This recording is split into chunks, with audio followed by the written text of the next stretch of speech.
fiscally responsible, financial geniuses, monetary magicians. These are things people say about drivers who switch their car insurance to Progressive and save hundreds. Because Progressive offers discounts for paying in full, owning a home, and more. Plus, you can count on their great customer service to help when you need it, so your dollar goes a long way. Visit Progressive.com to see if you could save on car insurance. Progressive Casualty Insurance Company and affiliates. Potential savings will vary. Not available in all states or situations. Fear drives my work ethic. I think I have a disgusting work ethic. I don't think it's good. What does it mean to succeed in a world where every win feels temporary and every hustle has to outrun collapse? Xochitl Gonzalez is a best-selling writer, and in her words, I am doing really well in 3 collapsing industries. In this episode, she talks about building a creative life on unstable ground, the fear that fuels her brutal work ethic, and why surviving as a writer often feels less like a calling and more like running a one-woman marketing agency with no benefits. The creative economy is broken, but some people are still making it work. We're here to find out how. I'm Open Mike Eagle. And I'm Anna Marie Cox. And this is Past Due.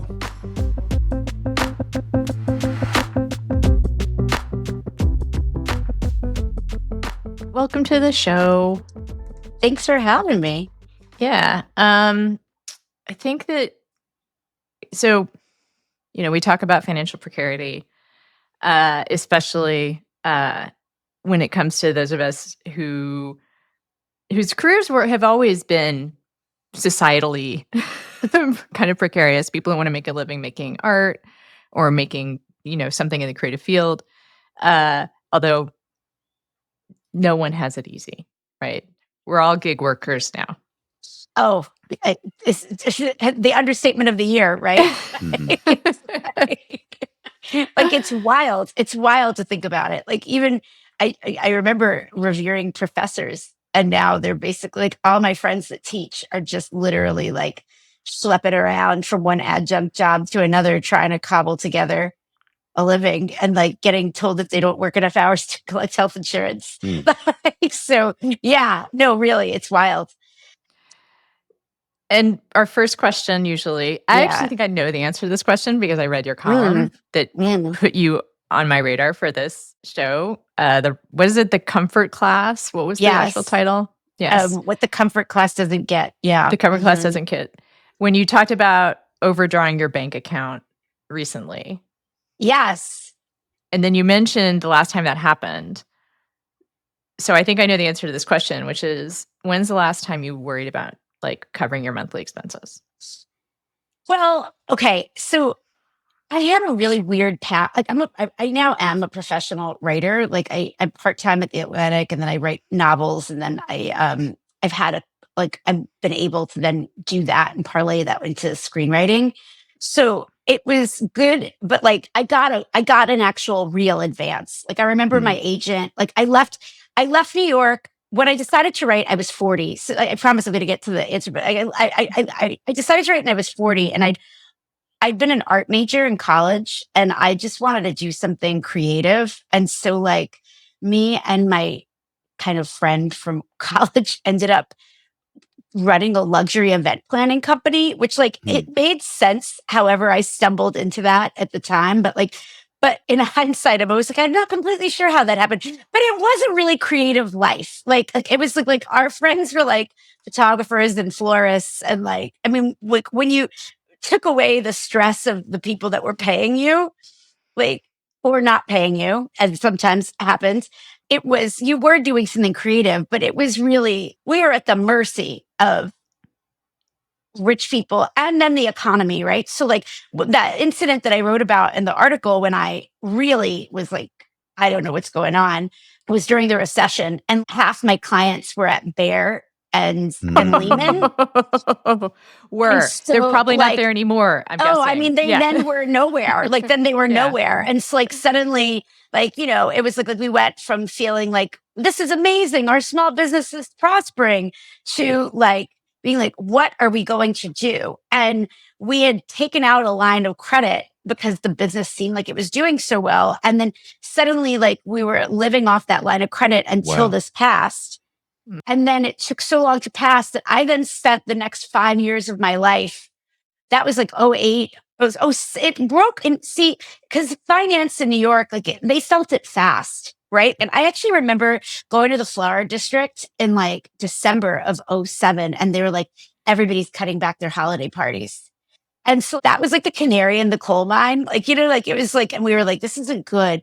But we didn't have enough money to get ahead of that. So it wasn't like we should put some money away for rainy day. Like we sort of bootstrapped this whole thing in the aughts, when you could still kind of do that. And so I ended up then basically running a business to pay Chase Bank back for that line of credit for 5 years after the recession.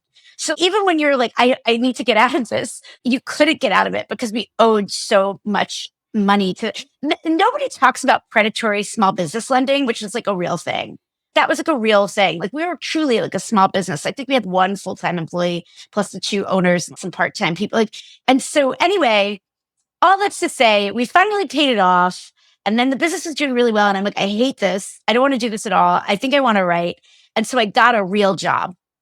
So I would say, what's a real job? A real job. You're right. No, and like it's really funny because like I've had these periods be so brief in my life that I really define it as like a real job. I had to be someplace by a particular time. And then you had to go someplace. That's I had the to definition. go someplace. Okay. I had to go someplace. I had an ID that I had to swipe in order to get in and out. And then they gave me in exchange for that my dog dish was put out every 2 weeks with the same amount of money. and then they gave me health insurance.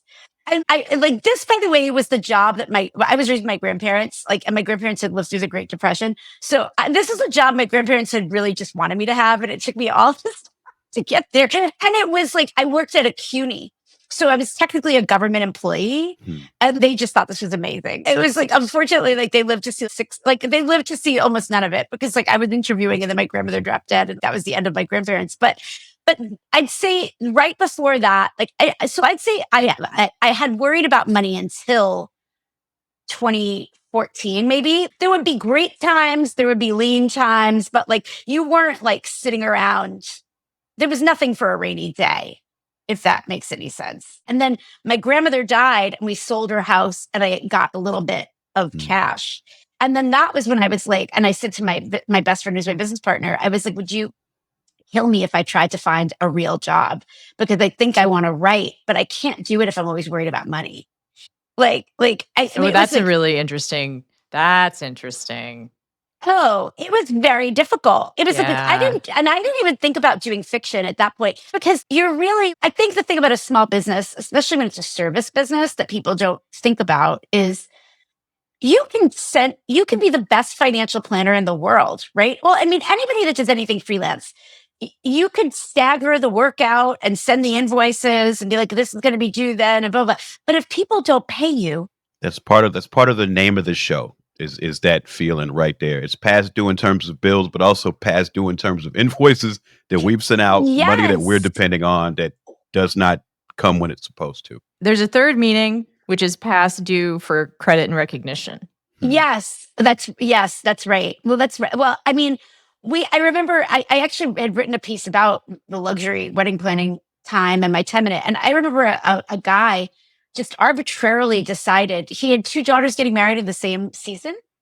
And mine was the second one. One got married in May and mine got married in September or something. And the other woman was $20,000 less her fee. And so he just arbitrarily decided to not give us the last $20,000 that he owed us. But I had 7 women up there on my team, that had worked for a week around the clock. It's that meant something. You know what I mean? It's this wild thing where something doesn't mean anything. On the other side, it's we're having the person producing the content or the creative work or any of the labor is just engaged in a fully different conversation with the people on the other side, right? So I'd say where I stopped thinking about it because once the dog dish came out every 2 weeks, it's amazing what the regularity of that can do.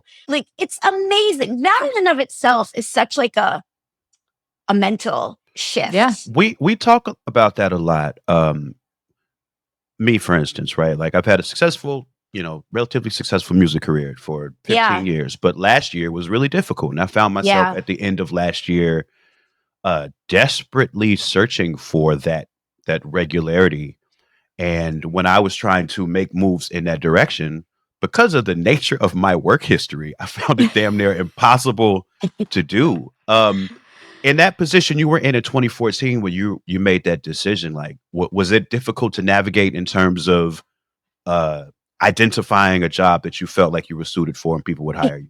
Well, I think the second part is what's so interesting. Nobody would hire me. Hmm. Like no one would hire me. And I think you could say it's funny because even as a musician, you are running a small business. Right. You are marketing yourself. You are promoting, social media, obviously, like no contracts. Like you have so many transferable skills. And one of the things that I find amazing about I hate to call it a ruling class, but I think that's where I landed on comfort class. But there's a very narrow view of transferable skills. It's fascinating. And I was like literally planning lavish events, like in places where there'd be nothing. You'd go in and it'd be a field. And suddenly, and a week later, you could have 500 people for black tie dinner. The things that I knew how to do because of that, like including crisis management, like labor relations, like the time management, like it was like wild, but no one could see any of those transferable skills. And so it really took a woman who actually also came from a very blue collar background and ended up running one of the CUNYs in New York that was like, you know how to talk to people with money and I need somebody in fundraising. But it was only because I think she was so anachronous to that job and position that like she was able to see and look at other skill sets and how they might help her out. And so that was how I got that job. But it was a lot of effort. Oh my God. Like, especially going through now, I didn't know this. Like I felt it's how long it had been since I tried to do this. They have like computers going through your resumes. Just scan for keywords and things. Yeah. And I don't know. I don't talk corporate. Like, I mean, I should probably not talk about this, but this is part of why we're here. Like, even when I came, I was like kind of, I had a newsletter at The Atlantic at first. And so I was kind of just on contract. And then I said, I need to take some time off because I need to sell a couple of scripts so I can get insurance for next year because I think we're going to go on strike. This is like in anticipation of it. But again, by the way, that's how your brain works, right? You're like a year ahead. Like you're like, I don't know, our contract is up and I think we might go on strike. I better get this insurance. And so then they were like, well, you can come on staff part-time and we'll give you insurance. And I was like, okay, but I can't go anywhere. I don't want to do whatever it's called. What's the thing called? Slack. I was like, I'm not doing Slack. Like a guy, I was like, I can't, but I actually really enjoy that job, but it is strange to know that you have a job for insurance. And now I'm almost 50. And so it only gets more intense, like the stuff you need to think about. And so it's wild. I want to drill down on something you said, because it's something that I'm dealing with right now, which is how precarity keeps you from being able to do the creative work that you love. Oh, and God. Yeah. How much energy that takes. Like, I've been very fortunate in that I haven't had a non-writing job basically my whole career. Like, I started out as an editorial assistant in book publishing and then got a job at doing writing and editing. And even I had a brief period the first time, the bottom fell out of the economy, right? Or first time in our lifetimes, where I worked at AOL of all places. Oh, wow. Yeah. We're doing city guides, whole other story. Let's bookmark that, Mike, for another time. But even then I was writing content.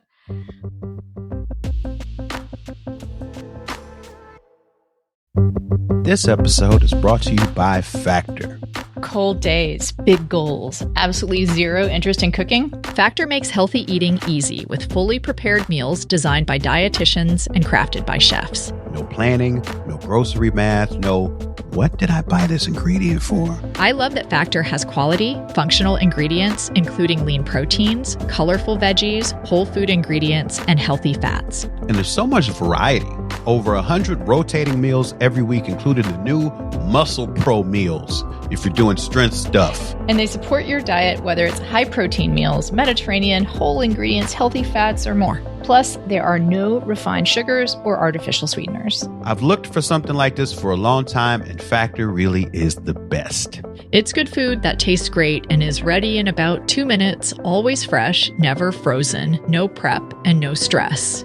Head to factormeals.com/pastdue50off. That's 50 off. And use code PASTDUE50OFF to get 50% off and free breakfast for a year. Eat like a pro this month with Factor. New subscribers only, varies by plan, 1 free breakfast item per box for 1 year while subscription is active.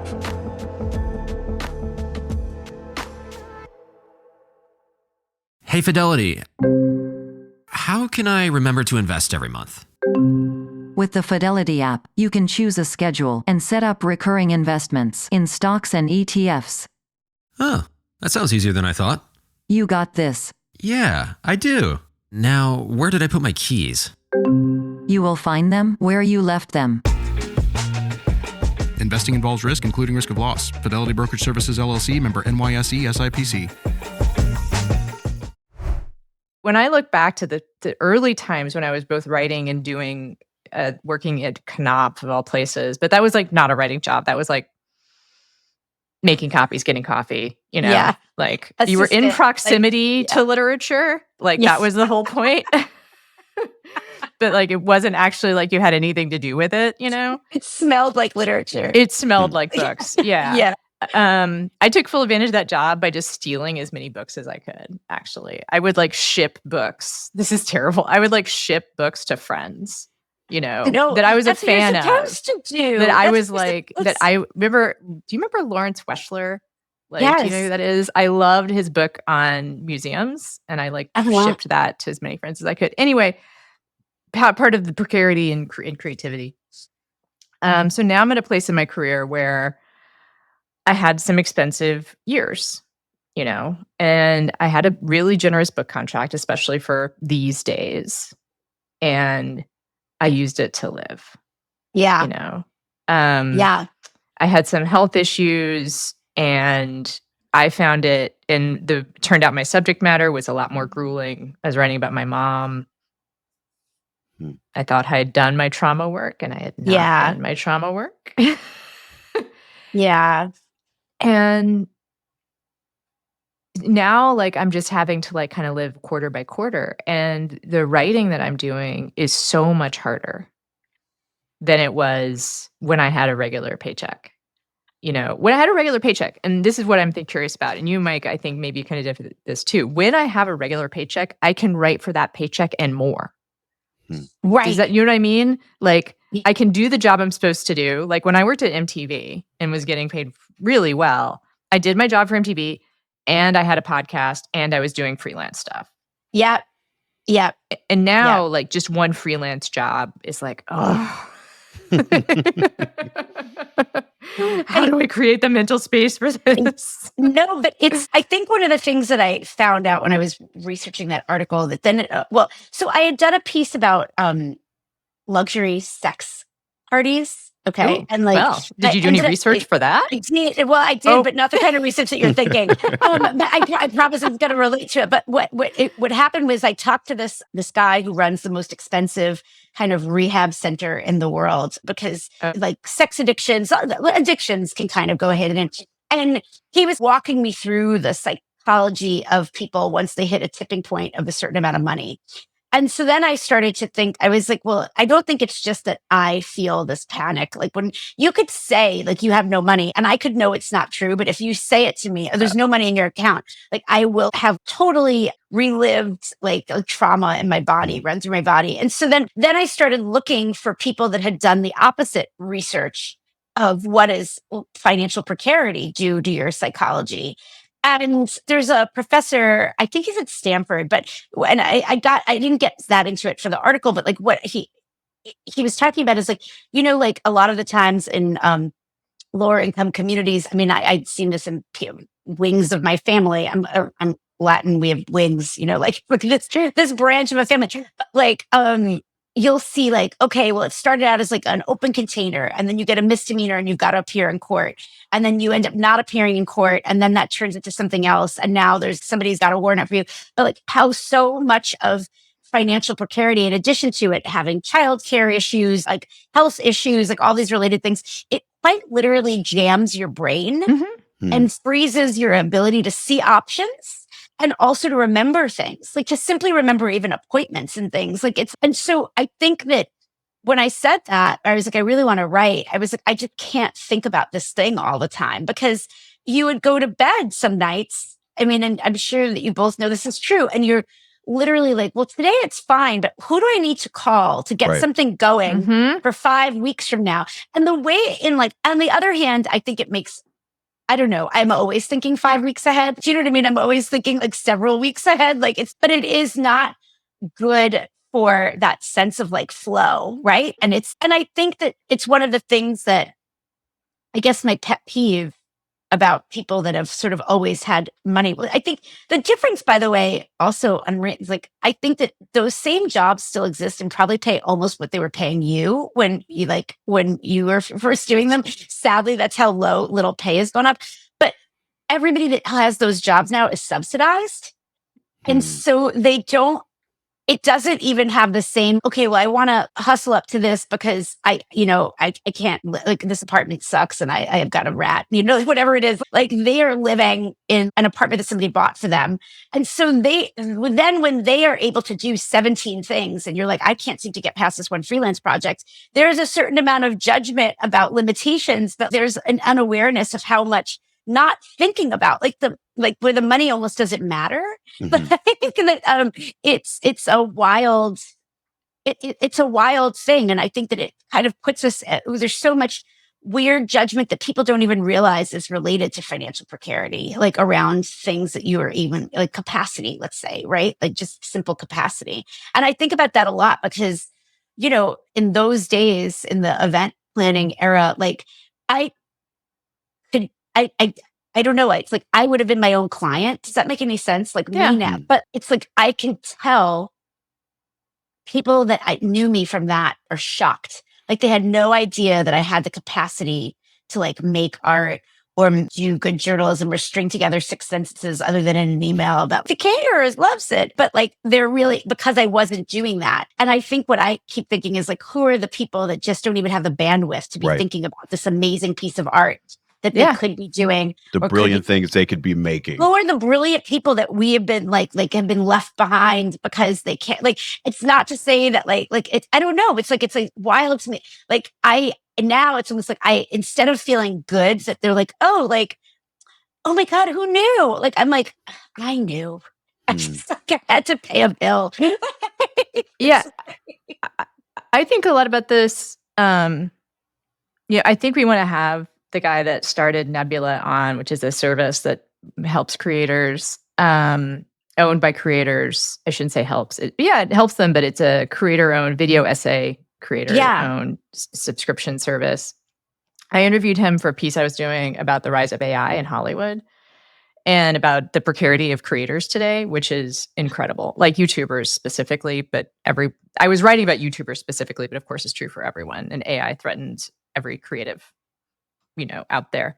And talking about how YouTube has no production budget, right? Like, right. Everyone just comes to YouTube and gives YouTube their content. YouTube doesn't have to worry about funding anything. No, right. They tried that for a while and they walked away from it, but yeah. Oh, right. They haven't done it in a while. They also had like a Black Voices program for a while and haven't done it in year. Like, I think the last time they did it was 2022. Like, you can figure out the timing on that. But right. Their interest waned after a very specific time that they were interested in it. And I was talking to him about how I feel like one thing that does means only a certain slice of people can become the kind of like really exciting creators that Nebula picks up, right? That's so interesting and true. Yes. And even though Nebula leans towards what they call bread tube, right? Leans toward like socialist, anti-capitalist content because they are really making a lot of really cool things. Yeah.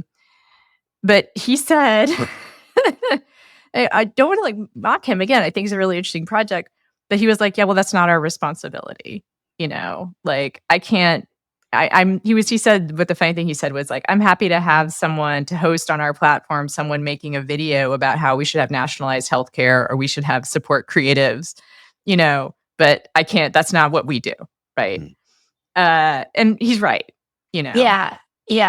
But I think about the voices out there that are never going to get the attention of the kinds of people who want to feed that creative endeavor. Right? No, I mean, completely. I think about that. Like, honestly, I was watching something terrible. Oh, and just like that. And might as well be AI. Yes. But I was like, oh my God. I was like, well, it was so interesting because it was a fascinating storyline there, like right in front of them. And I was like, no one thought to pick that up. Miranda is divorced and she's living in an Airbnb in New York City, but she's also given up her corporate law career and now working at a nonprofit. But her best friend just bought a multi-story mansion and is living there alone with a cat and yet never asked her to come in. And yet the only plot line that they could think of for Miranda is she needs to get a date. And I was like, wait a second, nobody's interested in the fact that this woman is moving from Airbnb to Airbnb while she works at a nonprofit and has given up like all of her money. Like, I was like, this is so weird. Like, I was like, no one, but I thought what was so weird, but not only was that more interesting, it was more realistic to more people. But I was like, but who gets to end up in a room and the lives in which they're living at the level that you're producing at that show? Like, this is like, not even the obvious ball to pick. Do you know what I mean? It's like no one wants to talk about uncomfortable, like things like icky money. It was fascinating just to see when like money used to be a plot line of that story 25 years ago, again and again and again, right? And I think that it makes me sad because it's like a compounded problem where then it reinforces the stigma because you're getting all this content where like money's not an issue. And just pervades almost every area of art, you know, like it's like it pervades literature now. Like I remember doing my MFA because I did my MFA when I was like 42, and a visiting professor saying to someone, but how does the woman make a living? And I thought to myself, how could you even make a character and not know how they make a living? I've lived in New York my whole life. Everybody's always needed money. So you have people that don't have to think about money, I think, or have so much of it that the idea of people not having it is unpleasant, that funding and supporting and producing and making art. And then it creates art that excludes this as a topic. And it creates this, like, we're not supposed to talk about this kind of thing. And I think that's partly why we see so many people going to TikTok, actually, and just watching, like, you know, nothing is more. I love the woman that did the 700-part divorce, breaking up with her boyfriend story. Remember her? And she like had rollers on, like in half of the things. Like I was like she's just telling the story, and people were like riveted. But I was like, they want to hear about this guy that like scammed her on like a dishwasher, because this is like a real thing that like people like know happens, just heightens.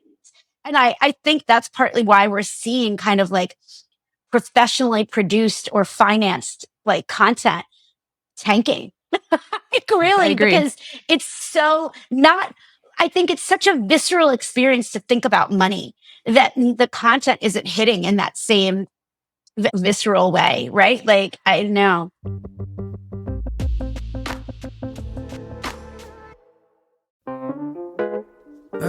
Are you stuck staring at your W-2? Are tax refund worries holding you back? You probably have FOMO, the fear of messing up. The fix? Using TurboTax on Intuit Credit Karma. They find every credit and deduction to help you get every refund dollar you deserve, or your money back. It's time to overcome your fear of messing up and get your taxes done right. Start filing today in the Credit Karma app. Wherever Bud goes, his harmonica goes with him. It's a pocket full of soul. Now he's living with prostate cancer. He asked his doctor about Xtandi and enzalutamide. Extandi 40 milligram tablets treats men with prostate cancer that has spread to other parts of the body and responds to a medical or surgical treatment to lower testosterone. Extandi may cause serious side effects: seizure, a brain condition called PRESS, allergic reactions, heart disease that can lead to death, falls and bone fractures, swallowing problems, or choking that can lead to death. Stop Extandi and get medical help at once if your face, tongue, lip, or throat start swelling. Tell your doctor at once if you faint, have a seizure, quickly worsening headache, decreased alertness, confusion, vision problems, chest pain or discomfort, or shortness of breath. Extandi can cause harm to an unborn baby or miscarriage. Use birth control during and 3 months after Extandi. Common side effects include muscle and joint pain, feeling unusually tired, hot flashes, constipation, less appetite, diarrhea, high blood pressure, bleeding, falls, fractures, and headache. Talk to your doctor and visit Extandi.com. If you're hearing this and you want more, head over to our Patreon. Each week on the bonus edition, the conversation continues, and this time, Xochitl Gonzalez tells us what actually happens when Reese Witherspoon picks your book, and why even that kind of success doesn't quiet the financial anxiety, and how even winning the creative lottery doesn't make you stop budgeting your nervous system. Plus, we get into how divorce changes everything, creatively, emotionally, financially. This is a divorce pod, right? Yes, Mike, it is low-key secretly a divorce pod. It is secretly. So to hear all that and more, subscribe at patreon.com/pastdue. Speaking of visceral experiences around money, in that the article you wrote, one of the most visceral experiences you describe is that your wearable technology that charts your stress levels and your anxiety and all of that, it reported that you had a spike the day that you overdrew your account, and you were trying to find a way to explain, or I guess it asks you what you went through that day so that you could log it, and you were looking for a way to input the actual answer, which was financial anxiety, and there was no option for that. No, I couldn't believe it. I mean, then I went down a rabbit hole, and they are a Finnish company. So, I think that they have universal health care. That's a great call. And so it probably has a lot to do with the culture that produced it. But I was texting all of my friends. I think I don't know if it's unusual or totally common, but I have quite a number of single, independent homeowner, girlfriends. And so they are always having stress because your roof is leaking, whatever. And so I was like, ladies, log the financial stress on the Oura Ring until we make this thing happen. I'm just like, we've got to start logging it. But I thought that that was my other thought, is that people aren't logging it. Because if they got enough community feedback, they'd add it. But I'm like, I think that we feel so ashamed. We're always and part. I will say, data point, Apple does offer. Oh, do they? Okay, well that's and good. And so does Insight Timer, which is something I use, the meditation then maybe app. It really is the Finnish thing. So I think that might be something that they got enough feedback. Let's put it like that framework. Yeah. Right? Which is good. And so people in the privacy of their meditation app, or in the privacy of their own personal wellness app, are willing to do that, right? Yeah. Because it's such an upfront issue. But where I think the interesting dichotomy is between our desire and, in fact, the necessity to offload this stress in private versus the ability to talk about it in a public forum. And advocate for stability, right? Advocate for stability, but I also think that there's another part of the conversation that I think I'm actually I could be borderline rude. At a party, I'm quite charming, but I'll literally say to people, I'll be like, so is somebody helping you be here? Because I think that we allow people to coast on getting help. And instead of the stigma being on not having enough, because no one has enough now. No, I don't know if you read Adele Waldman's new novel about working in a big box store, but she did a lot of press around it, and how they will cut your hours and your shifts just so that you can't qualify for insurance, so that then you need another job. They'll cut you so that you don't hit into full time, which is what I see happen at universities with adjuncts. It's the same kind of tactics to keep people cobbling together income. So this truly is the universal social problem. And yet we don't we've allowed this myth of meritocracy, which Mhm. is the counterpoint to the shame of not having the money exist. And I think that there should be just, instead of us feeling ashamed that, oh my God, like Warner Brothers owes me a ton of money and I don't know why, it's months have gone by and they still haven't paid me. Instead of being ashamed of like corporate malfeasance, like we should feel a little bit more like put more pressure on people to be like, but how does that work? Like, how is it like, like really, and I think when I was young, I remember like classmates of mine from Brown, we did 4 or 5 years out of school and they're like, oh, I'm buying a second house in the country.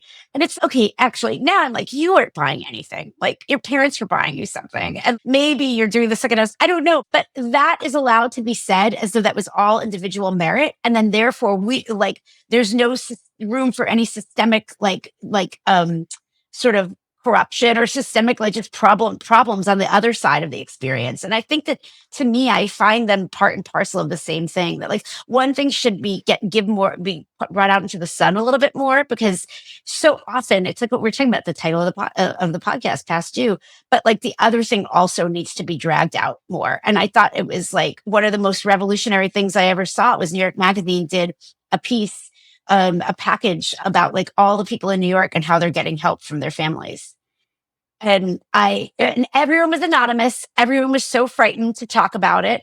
But like people, you just hear people like that have the same job as you, and suddenly their kids are in private school, and you're like, what am I doing wrong? That I can barely afford rent to keep them in this one really good public school. And I think that that's how we allow that sense of shame to get compounded. Hmm. That's my soapbox. I mean, I think what you're emphasizing so brilliantly is the lack. I mean, I guess it's the presence of the shame, right? It's the holding back of all of this stress, and everyone feeling like they have to deal with it very personally, very privately within their meditation app versus expressing it publicly. And as we talk, I'm curious. Do you think? Because I'm thinking about, okay, how do we sort of think about a future where this is different?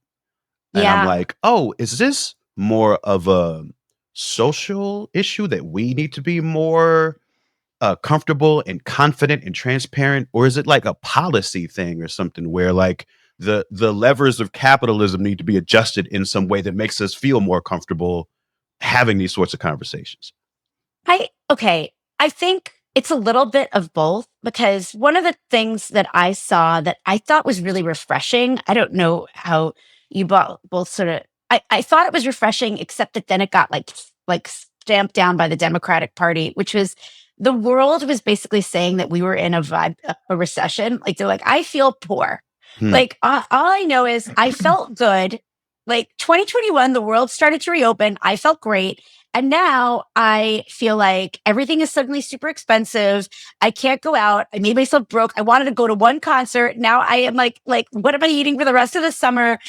And the Democratic Party said, you're making it up. Economists say everything is great. Not just the Democratic Party, but like the New York Times, everybody else. They're like, it's a vibe session. And I was like, we have allowed, again, to go back to this kind of comfort class, we've kind of allowed this sort of this comfort class that should dictate terms of how we judge our economic health, that has nothing to do with the lived experiences of the masses.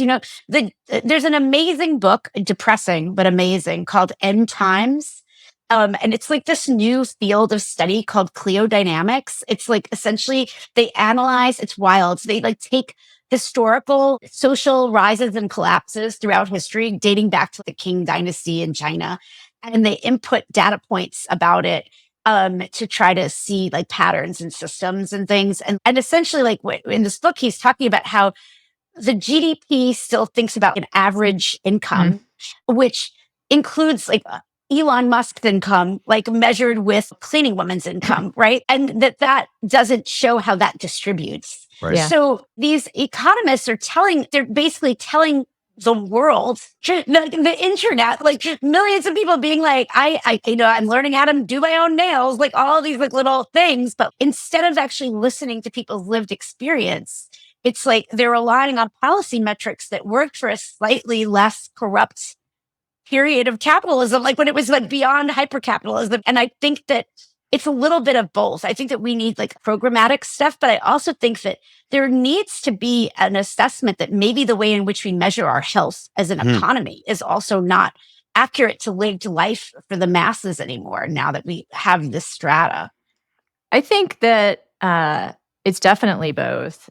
I think my experience looking at what we're talking about through my experience with addiction and mental health, talking about those things and destigmatizing those things, is that often it is what I have seen is the social acceptance and the community and solidarity that can come with talking about it helps lead to policy outcomes. Yeah. It doesn't ensure them, but it can reach a tipping point of like when you start to see this lived experience coming out into the open. And it happened with like, marriage equality as well, right? Yeah. Like, which is getting rolled back. Like, none of these things are permanent unless you fix the policy in place and continue to have conversation about it.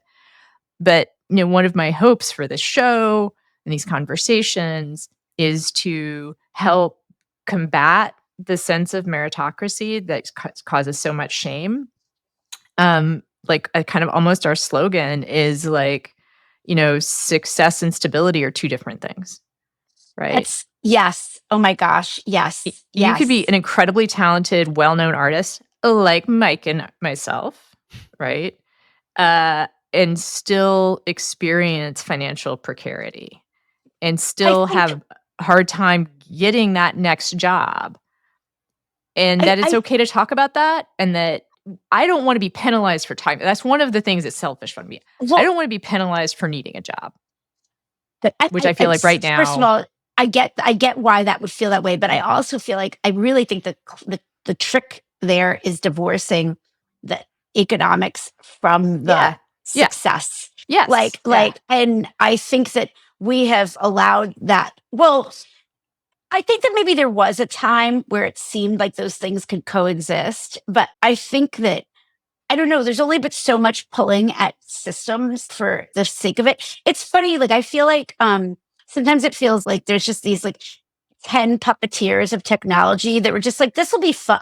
Let's just get people that drive cars and take away their jobs. Or I don't know, that'll be fun to have a driverless car. Like, I don't know, like it's like let's just destroy the entire music industry. I am watching people like have to fully reinvent. I knew so many people that got laid off actually in that big Sony layoff like round. And it's okay. It might be a whole career you were like just doing A&R, or like a whole career you were just doing like marketing, and like suddenly you don't like, but that doesn't mean that you weren't very good at that. It's just like and I think that it's this idea. I will actually say that's one of the weird places where literature is like still in like kind of a cocoon, because you can have success. I think people don't equate financial success and success, like because we have enough kind of interior ways in which we applaud each other for good work that and we're all very aware of the state of publishing, right? So it's, I think, and we're aware of the attention deficit. So sometimes we're like, gosh, I wish that more people would have found that book, but it doesn't take away from how great it might have been or whatever. And I think that we actually, that's also maybe an interesting thing, is to look at other communities where, like creative communities where that model kind of exists, and how do you replicate that? But I agree with you about having conversations, because I really think in community, right? Like I really think that and I think also, if I could say, because I'm just thinking about like post-election, I was at this like really cool gathering of like Latino women, mainly in like nonprofit space. So they've all done quite well. But all of us had kind of the same journey, right? Like public school, scholarship to a pretty good college in the 90s or early aughts, and then done well. And it was interesting to then hear the conversation go classist, and people start like picking on the people that voted because of the price of eggs. And I was like, I don't think that's helping us. I was like, because we're just adapting that same power, like same power dynamic, but also like judgment screen, right? And judgment lens. And just because you're on a comfortable side of of the fence. You can't forget that other experience. And I called somebody out in the meeting in a very nice way, but I was like, I don't think this is the road we should be going down. But I think that we have to do more of that, right? Like, I don't know. I think that like, that those conversations and when you have the chance to kind of correct is always I think it's really helpful and good. I'm really curious about your pathway because you're familiar with economic precarity, like in life. When you were doing your small business, you were around incredibly wealthy people. Um, and in later life, than many people start, you sort of pivoted into the creative arts, but you are coming into industries that are shrinking. Yes. And how does that interact with your sense of economic precarity? So interesting that you said that. I sent my managers an email like maybe a month ago.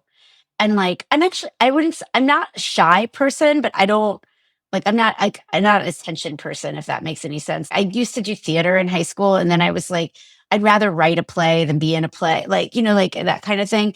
But I sent my managers, an email and I was like, I am doing really well in 3 collapsing industries. Hmm. I was like, and the things that I have going in Hollywood, let's just say, like, they're all attached to women with giant levels of fame.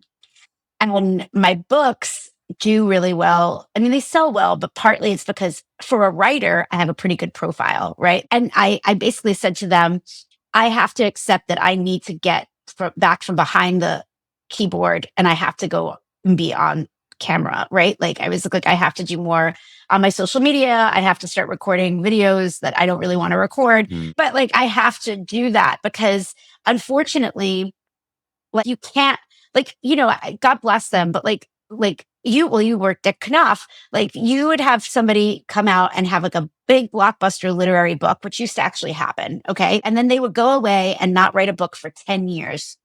Like 10 years, no one would even know who you are anymore. Like they don't, it does not matter. And so, and you'd get a book deal to go write that book. Yeah, that would allow you to take the time. Yes, that would allow you to take the time. Yep. For 10 years. Well, and maybe you got tenure at a school that helps you finance a house, which they don't do anymore. Like there used to be all these systems in place to provide stability and comfort. And so, I think I think because of that financial precarity and that it was my own business, I definitely feel the pulse of what's working for people and what's not. And I was like, we've got to start thinking about I was like, I have to get myself out of my comfort zone if I want to be able to keep doing this. And I definitely think, I'm finishing up. My second book came out last year and then my third book will come out next year. And I'm working on a nonfiction book. Like I am 3 or 4 projects ahead of my own self because I don't want to go back. You know what I mean? Like, but I'm also like I see my fear drives my work ethic. If I'm being very honest, fear drives my work ethic. Like, you know what I mean? Like, I think I have a disgusting work ethic. I don't think it's good. I think it's like excellent. People are like, what a work ethic. But I don't think it comes from a healthy place. I think it comes from like, I don't know. It comes from trauma. It comes from trauma. We're going to have to start to wrap up. You are Thank you wonderful so to talk much. to and just so on target for all of the stuff that we love talking about, and really appreciate your vulnerability and your openness and like your cheer also like about this stuff that's really heavy. I guess cheer is not the right word. I think that you're happy to talk about it, and that's really refreshing and wonderful. So thank you so much. Thank you for having me. This is so great. I love that you do this. Thank you. One of the most important things we do here, since we're a platform for creatives and we're all trying to figure out how to make things work, is to give our guests room to plug their stuff. So if there's anything you want people to check out, this is a great time to let them know. Okay, it'll take a while before it ships, but you can pre-order my next novel, which is a gender-swapped retelling of The Great Gatsby. It's called Last Night in Brooklyn. Awesome. And it takes place right before the financial crisis.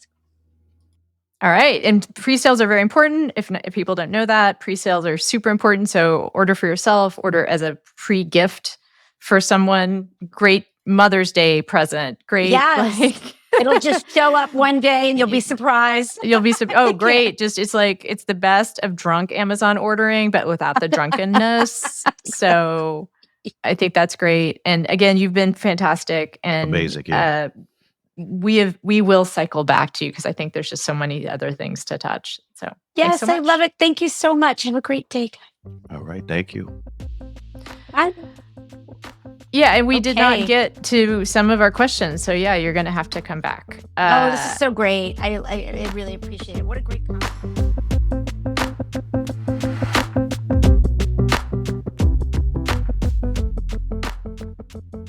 Anna, this is my favorite part. Well, you've got the biggest thing. So you go first. That's true. I do have an album coming out July 11th and a tour that starts July 9th. That's going all over the Western region and the Midwest and a little bit of the East Coast. You can check out all of that at mikeeagle.net. I'm very excited for people to hear my new little music baby. So please, you can pre-order it on vinyl or digitally on Bandcamp. It's so cool you have a vinyl record. I don't know. Yeah. Like that just like, I mean, it's the way I feel about my physical books, you know, like I have a novel people might not know about, but like I wrote a novel 20 years ago almost, and it exists. It exists, you know. It's really cool. Just on the subject of what we talk about all the time, for my line of work, having that vinyl makes all the difference in terms of the financial viability of a project. It's really it's black and white. It's night and day whether or not you have that as a component that people want and will buy, or if you don't. And I don't know, like, is it similar for books? I don't know, actually. I mean, when I wrote my novel, Kindle was just like a thing that I don't even know if Kindle existed actually in 2006 now. I got my first Kindle actually in 2008 when I was covering the McCain campaign because like it made sense because I'm a voracious reader and I didn't want to carry books with me, right? You lighten where you can. And actually my then husband bought it for me. It was one of the most thoughtful gifts that anyone has ever given to me, frankly. So I don't know. I think it probably makes a difference. And it's just nice, right? Like, it's just nice when somebody wants a thing that's like a physical embodiment of all your hard work. It is. Maybe someday it'll feel different.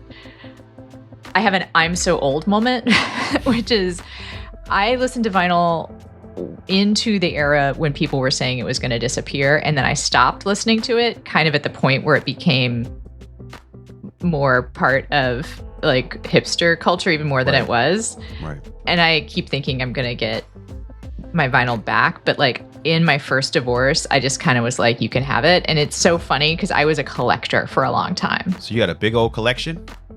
I had a big collection but I was just wanted out of there. Totally. And it was hard for me to envision a future where like Pavement, first pressing would actually be like, it would be an antique, but I don't collect things in order to make money. I don't.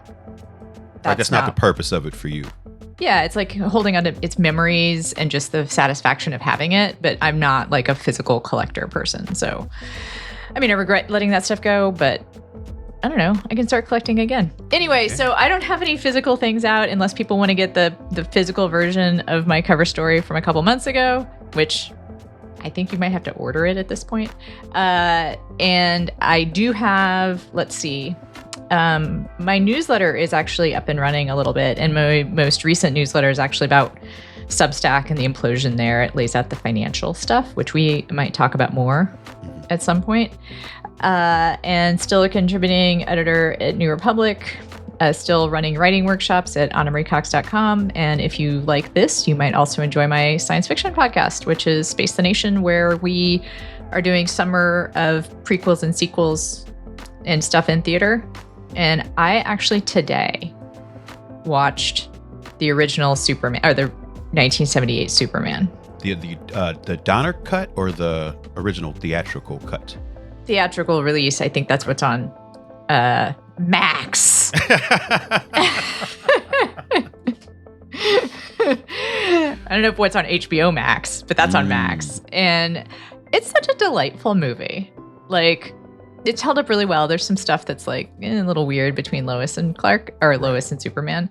But yeah, I'm looking forward to talking about that. And then we also recently did 28 Years Later, which maybe you and I'll do. I'd love to talk to you about what you think of that if you're going to go see it. Yeah, so. I hadn't planned on it, but maybe this would be my incentive too.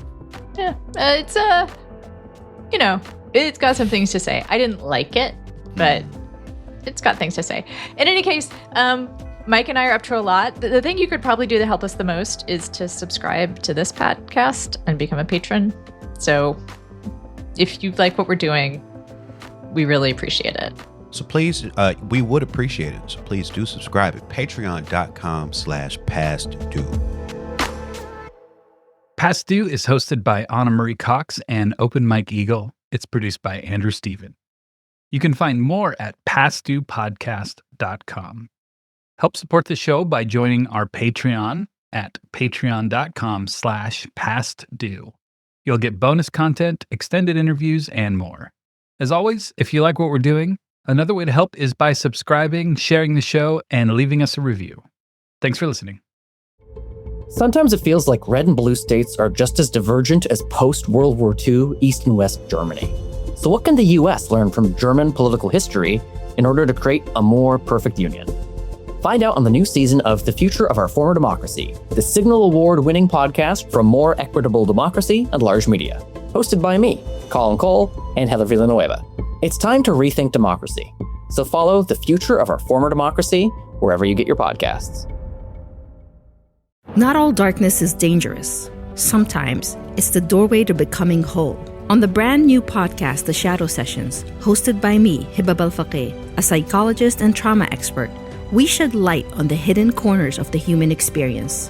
Through raw, unfiltered conversations from the edge of healing, The Shadow Sessions invites you to do the deeper work that leads to real change. Follow The Shadow Sessions wherever you're listening now.